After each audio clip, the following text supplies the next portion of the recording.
Hello and welcome to National Focus for Friday, September 27, 2024. I am Julian Morris. In the headlines, Dominica's 46th Independence Celebration is launched under the theme Pay Nu Kado Nu, or Country or Gift. Road rehabilitation in the city for the start of the 2024-2025 cruise season. And President Burton highlights NCDs at the UN General Assembly. The details of the headline stories and more when we return.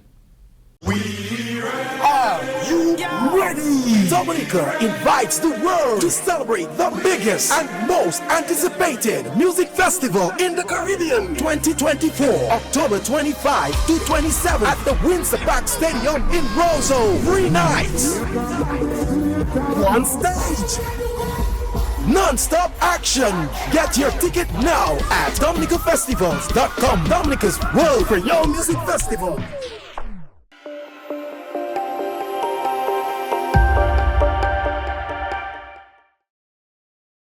Welcome back. The Ministry of Culture, Youth, Sports and Community Development through the Division of Culture has officially launched the 2024 Independence season with a ceremony held on Friday at the State House. This year, the 46th Independence celebrations will be held under the theme Pay Nu Kado Nu, which translates to Our Country or Gift. I don't believe this theme needs further explanation because we count our blessings daily. The fertility of our soil, our climate, our people, our unity, most times.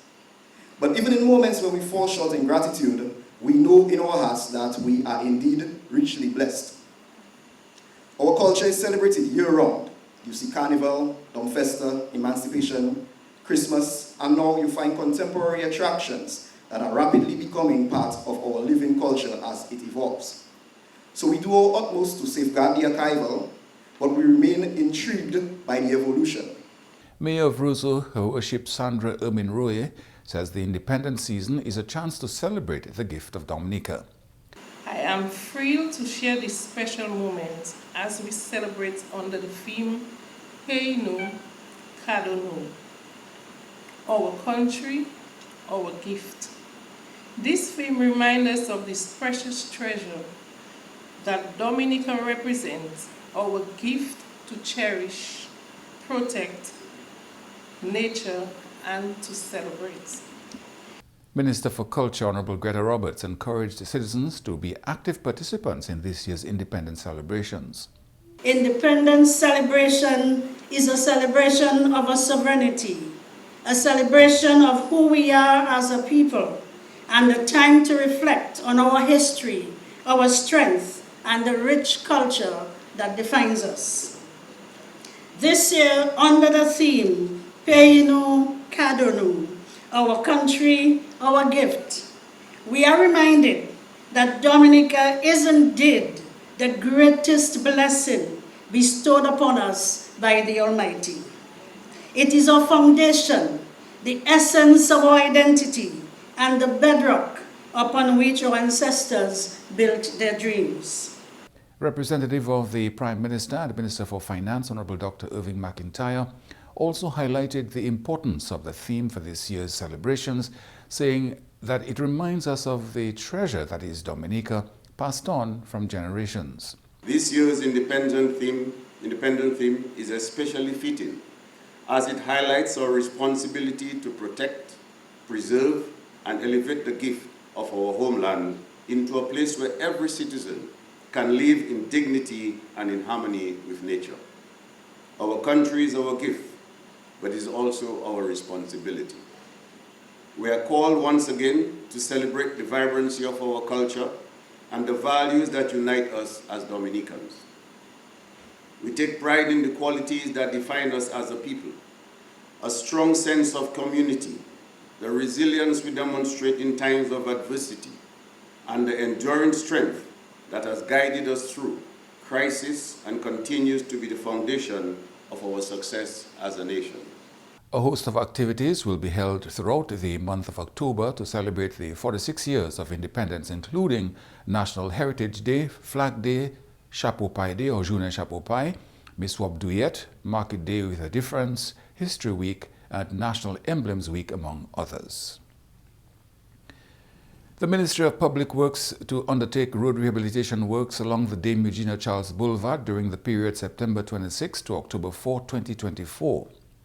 Due to damage caused by the impact of high seas associated with Hurricane Beryl, the Ministry of Tourism has requested the rehabilitation of these sections of road ahead of the opening of the new cruise season. We initially earmarked the 26th of September, to have the works completed by the 4th of October. However, we have experienced some delays. We had some issues with, we had some weather delays, some inclement weather that affected the commencement of the works. So we are expected to commence works today. The contractor has indicated that he will do all in his power to fast track the works. So we intend to remain on schedule. However, if we experience any additional weather interruptions, the works might extend further into October. The works will be undertaken in 3 sections and would require the temporary closure of the following sections of the boulevard throughout the day. Section 1 between September 26 to 29, 2024 from Old Street to Cork Street. Section 2 from September 30 to October 2 from Cork Street to Hillsborough Street. Section 3 from October 3 to 4 from Hillsborough Street to Dexia Building on Dame Eugenia Charles Boulevard. The Ministry apologizes for any inconvenience that may arise due to the temporary closure of those public roads and seeks to the usual cooperation of the general public to ensure smooth execution of the rehabilitation works. The Prime Minister, Honorable Roosevelt Skerrit, says there must be an appreciation of the challenges involved in building roads in Dominica. For us to understand the challenges of building roads in Dominica, as you know, between Bellevue-Chopin and Peach Lane is a very vulnerable section of this road. And there are several areas in this part of the road that we will have to build retaining walls and also deal with slope stabilization. And there'll be a major water crossing that we have to address above Peach Lane. And in preparation of for this project, we've had to divert funds to construct the Chatwell Road of over $6 million. Now, there are other benefits to the Chatwell Road because there are farmers there and also a wonderful place for tourism. But we had to advance it in the event, or God forbid, there would be some difficulties between that section of the road that residents of Granby and Bacatel and their communities would be able to get to the city of Roseau unimpeded. And so one can appreciate what we could have done with this $6 million in some other parts. The Prime Minister says having to build 5 bridges along the 6-mile-long route captures the difficulties involved in such a project. 5 bridges plus several water crossings. There is no other country, and my dear sister, Ms. Jones, mentioned the Bahamas. I have been to the Bahamas, and any crossing I've seen is really for aesthetics and not because you absolutely need it. But here when we build a bridge, because we absolutely need the bridge to connect communities. And so, and these bridges cost money. 5 bridges have also been built on the East Coast Road, but prior to that, 5 Bailey bridges had to be built to facilitate the project. I won't tell you the cost of placing those temporary bridges. And you know what we could have done with this money? We're doing the geothermal project, which is going to be a transformation and really a push for economy, because we're hoping that it will bring down the cost of energy, the cost of our light bills, both for our homes and our businesses. But to get the equipment to load up, we had to widen the roads, the corners. Cost us over $8 million.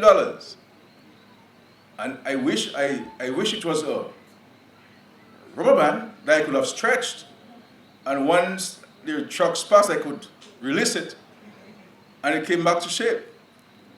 And so these are the kind of challenges that we have to face as a government in order to bring the kind of development that we need and we deserve in Dominica. But the Prime Minister says government remains committed to the task to ensure that development is brought to every corner of the country. Non-communicable diseases was one of a number of critical issues brought before the United Nations General Assembly in New York this week by Her Excellency Sylvanie Burton. Her Excellency said these diseases not only shorten lives but also imperil the future of our society, economies and/or shared global development goals. Despite SDG 3, good health and well-being, the growing burden of non-communicable diseases, NCDs, is an urgent crisis that calls for unified and aggressive approach by all global leaders. The World Health Organization, WHO, concludes that NCDs such as cardiovascular disease, diabetes, hypertension, cancers, and chronic respiratory diseases account for 75% of all deaths worldwide. Her Excellency noted that Dominica was doing its part by investing in health as part of efforts to deal head-on with NCDs. The fight against NCDs is not one that any nation, particularly a nation as small as ours, can win alone. That fight requires strong leadership, innovative strategies, and collaboration at every level. In Dominica, we have made significant progress in enhancing our healthcare system to better meet the needs of those at risk or living with NCDs. She says going forward, a united effort is critical to fighting NCDs. Dominica is proud to play its part in this global effort, and we remain committed to working with international partners to share knowledge, resources, and best practices in the fight against NCDs. You are watching National Focus. More when we return.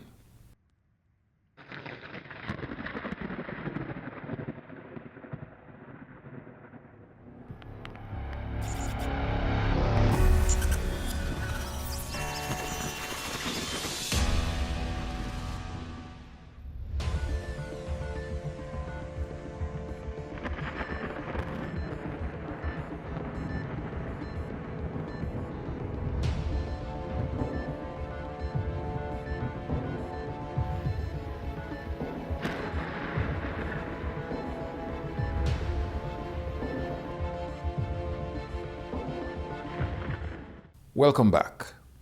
Prime Minister the Honourable Roosevelt Skerrit has lauded the support of the UK government in Dominica's resilience-building efforts. The UK government, in collaboration with the Caribbean Development Bank, were instrumental in making the Loubier to Bagatelle Road and Bridges Rehabilitation Project a reality. There are two important memories where the relationship of the UK government is in respect to our resilience building, which shall remain etched in my mind and my heart. After the hurricane, I visited the United Kingdom, and I met then with the Secretary of Overseas Development, Priti Patel. And it is at that meeting with Priti Patel that the whole idea of CREED came about, and the UK's involvement in supporting a mechanism towards assisting us in creating a structure that would better help us achieve our desired objective of building a resilient nation. The Prime Minister recalls another milestone, Dominica's journey to resilience building post-Hurricane Maria. Very importantly for us is the visit of the then His Royal Highness Prince Charles, who is now our king. Our king, I like the guy a lot. His Majesty King Charles III, who visited us here in the south, and who visited Peachland, and who visited Belleville Shop and went to the farm and engaged us in discussions on our recovery efforts. And so we say our grateful thanks to him for the attention which he has placed in Dominica. The Prime Minister continues to be grateful for the role played by King Charles III in the country's march towards becoming the world's first climate-resilient nation. And I know any Dominican who the King meets, he'll always ask about Dominica and how we're doing, and with a particular detail that he places on Dominica. As a matter of fact, when we declared the Whale Sanctuary, I received a personal letter from him congratulating us and indicating that he stands ready to continue to support us. And so a lot of the support that we receive from NGOs and international organizations are really coming from His Majesty the King efforts of assisting Dominica in its development. President of the Dominica, Her Excellency Sylvanie Burton, has appealed to the United Nations General Assembly to maintain international peace and security as espoused in the UN Charter. Her Excellency led a high-level delegation to the 79th session of the United Nations General Assembly this week, where she addressed the Assembly on Wednesday. Madam President, our world is at the crossroads. Now more than ever, leadership at every level matters. My delegation is of the firm view that the fundamental principles of the UN Charter must be respected, no matter which member state may be under scrutiny. Madam President, this is no source of joy to my delegation, but these critical times demand that important truths be spoken frankly. She made the point that there was no place for playing favorites when dealing with member countries' issues and that all should be treated equally. Madam President, a glaring hypocrisy clouds this august body. When right seems to pass as wrong, wrong seems to pass as right, depending on which member state is being impacted. This practice of might makes right must be discontinued. Her Excellency expressed deep concern about the ongoing conflict in Ukraine, the Middle East, and Sudan.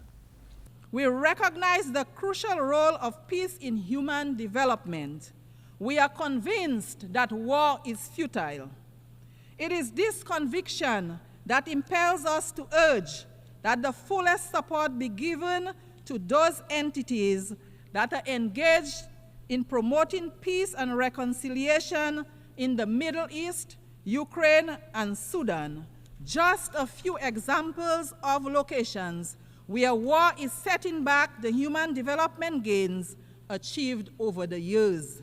She said the continuing loss of innocent lives of vulnerable women and children is of dire concern and there is no winner. She called for an urgent end to these conflicts which have decimated many innocent lives. Minister for Education, Human Resource Planning, Vocational Training and National Excellence, Honorable Octavia Alfred, says continuous education is necessary to keep up with the rapidly changing world. Speaking at the recently held certificate giving ceremony for the Adult Education Division last week, the minister reiterated government's mission to develop the country's human resources. This is done through community non-formal education, enabling each adult citizen to participate meaningfully in the development of the country. In recent years, the importance of adult education has significantly increased. From the pandemic to climate crisis, to the digital revolution, to wars and mass movements of populations around the world, we know that today, more than ever, it is critical to ensure access to quality education and learning opportunities throughout life for everyone. She noted that the speed of today's changes calls for opportunities to learn throughout life for individual fulfillment, social cohesion, and economic prosperity. Education can no longer be limited to a single period of one's lifetime. The government of Dominica makes provision to ensure that all have access to learning opportunities throughout life in order to face our interconnected global challenges. We are moving to ensure the right to lifelong learning by providing all learners of all ages, in all contexts, the knowledge and skills that they need to realize their full potential and live with dignity. The Adult Education Division engages adults in systematic and self-practice actions to help individuals gain new knowledge, skills, values, and ways of solving problems. This is in an effort to make people independent with the necessary skills to enhance their lives and their way of living. The purpose of adult education is to help people learn and grow. Growth is not a destination, it's a journey. And for adults, this journey is often filled with new challenges, opportunities, and moments of self-discovery. Minister Alfred added that the ministry believes that citizen education should be a part of all adult education programs as it is key in the empowerment of all. Responding to contemporary challenges such as climate change and digitalization demands citizens who are informed, trained, and engaged, active, who recognize both their shared humanity and their obligation to other species on the planet. Citizen education is a key tool in this endeavor to empower all learners to take action and help transform our collective future. Empowering this form of growth allows for constant improvement, whether it is from building self-confidence, learning a new skill, or expanding one's influence and movement within the family, community, or country by extension. Coming up next, the Creole News Highlights with Jenno Jacob.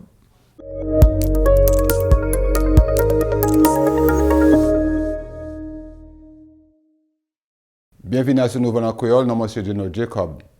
Ministère Sécurité nationale, Honorable Rayburn Blackmore, dit gouvernement a mis stratégie ensemble. Nous avons commencé training pour police recruit. Ça nous avons try faire pour faire cette union section pour bit moun à ce chimère des bon matin la nuit. Pareil comme ça, c'est bien important. Parce qu'on est pour la police. On est pour la police.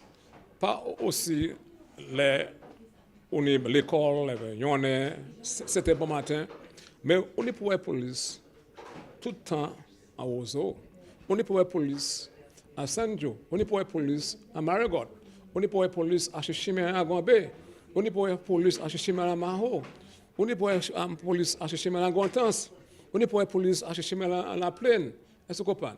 À Marigot. C'est des bagages ça, nous les cultiver. En servir la police là pour faire certaines nous taper ça. Honorable Blackmore dit programme community police qui continue pour complémenter décision ça là. De commencer ça, nous avons aussi joindre avec mon point Michel. So mois octobre, nous avons un meeting avec Jean mon point Michel. Et nous avons try faire certaines nous n'y pas community police là tout en Dominique. Division éducation Guamoun tient une exhibition aujourd'hui en maison en Roseau. Exhibition démontre différents produits étudiants éducation Guamoun. Nous parlons et Jude Williams, officier éducation Guamoun. Ça nous a vu c'est en pile différents exhibits différentes zones Dominique. Nous avons 7 zones à l'éducation. Et puis, nous avons summer programs, just concluded summer programs, July pour August. Et puis, nous avons programs 8 pour 16 sessions, ça c'est pour summer. Et puis, l'autre programme là pour l'année qui est juste passé, plus long programs, plus long, 24 sessions. Il dit nous, ça étudiants apprennent en ces programmes-là. Cake making, cake decorating, tout lot culinary programs. Nous avons weave installation, bagay chivé, braids, bagay pour avec les ongles, oui, nail acrylic. Et puis solar installation, on est là. Electricals, plumbing, tête cassée, comment pour faire tête cassée, puis wob, sewing. So, Aujourd'hui, c'est un jour tous les participants là qui viennent et puis expose koyo, market koyo.